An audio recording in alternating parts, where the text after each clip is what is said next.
unfortunate, very tragic passing of Miss Jacki O. Oh, that's so sad. Yeah, No, I ain't gonna lie. literally. That's got to be the saddest news. And so unexpected. Just randomly. Yeah, so random, so unexpected. Just random, bro. No, like, that is super sad, and that it's random. oof, Man.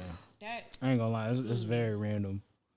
yeah. Very, very random, and it's crazy because she's a very sweet human being. It seemed like from what everybody said about her, Yeah. and everything like that, and even going a little deeper into like the whole reason why she how she passed.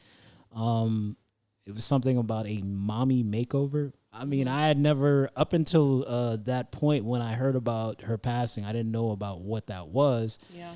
So from looking into it, I guess it's plastic surgery basically, or is it a BBL? Is it a version of a BBL or what? So with a mommy makeover, from what I've learned, it can be that name is just kind of like a hub for it. But I think from what I'm hearing, a mommy makeover can consist of a tummy tuck. It could consist of like a breast lift, lipo. I'm not so sure about if it can consist of a BBL or not.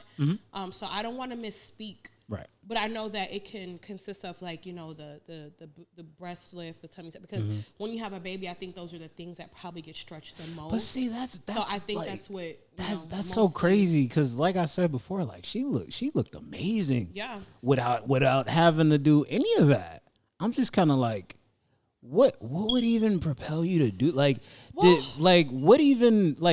was there even a conversation before she went and did it with DC at all? Like, I wonder. Well, I don't know. I mean, I know he may never talk about that because right now he's going through it with, well, as a woman though, as a woman,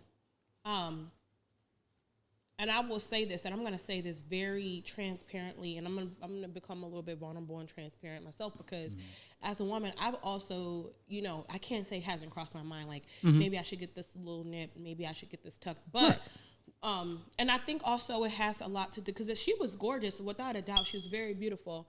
But if you notice in today's time, everything is so physical, and especially when you are in the limelight, I'm pretty sure there's even more of a pressure. Oh, okay. I see where you're going with it. Yeah. Yeah, a certain physical look. Like, and people do pick you apart if your boobs are a tad bit, saggy. They will point it out. They will pick you apart. You're saying if she was too skinny, they'll be like, oh, eat more. Exactly. If she's too fat, they'll be like, oh, why are you so fat? And in Jacki's case, a lot of us didn't see anything wrong, but you have to realize that there is a sort of pressure that is there when you're in the limelight. But I think that's why we have to start kind of advocating a little bit more for that self-love, right? Right. Because I think we do talk about self-love, but I think it's so subjective in that we'll say, if you don't like it, change it.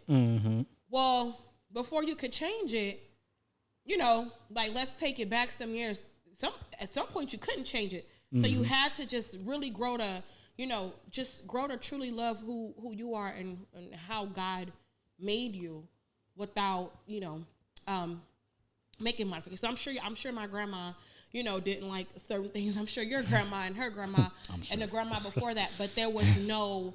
So I think sometimes we do have to kind of get back to the basics and advocate for that self-love without having to make any changes to the body that God gave you. But I do understand, like I said, as a woman, and especially as a woman like her who was in the limelight, there is a certain amount of pressure to maintain that nearly perfect image.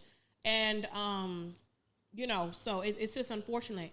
And there's people like me too who aren't in the limelight, who just regular day by day people who, like I said, they consider it. I've considered certain things, but I think what's kind of kept me grounded, because I have a lot of friends that have had procedures. I think what's kept me grounded, even through my weight loss and weight gain, and now that I'm pregnant, I think what's kept me grounded is the fact that usually the kind of guys that I'm involved with, they always like, hey, don't touch yourself. You're perfect the way you are. So I think when you mention Did she talk to DC about it?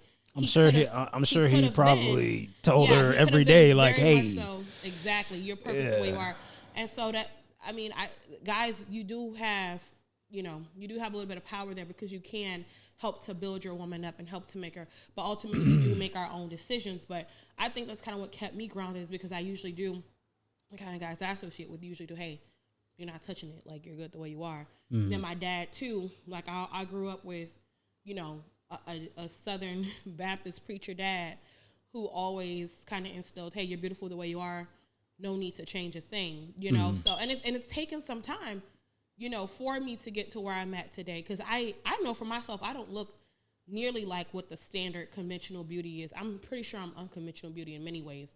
I got a broad nose, I have a flat head, I obtain so many Afrocentric features that are not super popular or super accepted or super sought after, because everybody wants to nip and tuck certain things. So it's taken a while for me to get there, but I'm there, and that's where we at with it. But like I said, I understand how it is when you're in the limelight, and then you got that pressure on you. So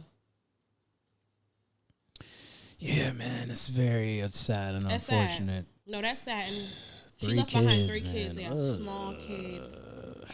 That's gotta be tough. B. Simone made a beautiful post about her. You can tell from that post the kind of woman she was. Like, she was clearly an amazing woman. So if I can advise anything, right? Because who am I? But if I can advise anything, I would just advise that we kind of accept ourselves for who we are and try to just grow to love it and love ourselves in every season. And for the men, I kind of advise that you try to instill within your partner the same thing, because it can be very dangerous. And there's a lot of other surgeries that can be dangerous too, but when they're optional surgeries like that and, cosmetic even, I think that we should think about it twice before we do it, because it's such a high risk associated with these kind of things. Yeah, man, it's I don't know, it's really sad. I there's nothing I can really say that would make the situation any easier to talk about. But yeah, man, rest in peace to Miss Jackie, and send your prayers up for DC. Those children. He has the unfortunate task of having to try to explain what happened to his children. So, prayers to them. And to her family too, her mom. I'm sure the whole entire family. I'm sure they're going through it as well. I can only imagine how many people just crying continuously, and it ain't dried up. Really, really with her parents in DC, because they always say like parents shouldn't have to bury their children. And here we are with that. And then DC's burying the love of his life. That kind of just drives me into another topic though, like loving your spouse like today's their last, because you don't know what can happen. Exactly. You have a spouse and we're always bickering and I mean, I think you can connect that to like just your loved ones in general. Yeah, your loved ones, but especially spouse, because recently I've seen a lot of that where a lot of people around me are just like totally going through it and bickering with their spouse up and down. And it's like, we are not guaranteed tomorrow. If that person was to not wake up tomorrow, how would you feel? Yeah. So don't take your spouse for granted. Don't take any of your loved ones for granted. But this man lost the love of his life. Man, bro. And that's where I'm coming from. He's with her for a long time. He's with her for a long time. So, y'all, if you have a good spouse, please don't take him for granted. Try to compromise with him. Try to do what you can do to just be okay. Because when you leave that house, it is not guaranteed that either one of you coming back. Ain't guaranteed. So life ain't guaranteed for the next second. That's why them old folks say, if the Lord say the same, or if the God willing, these old folks know what they was talking about.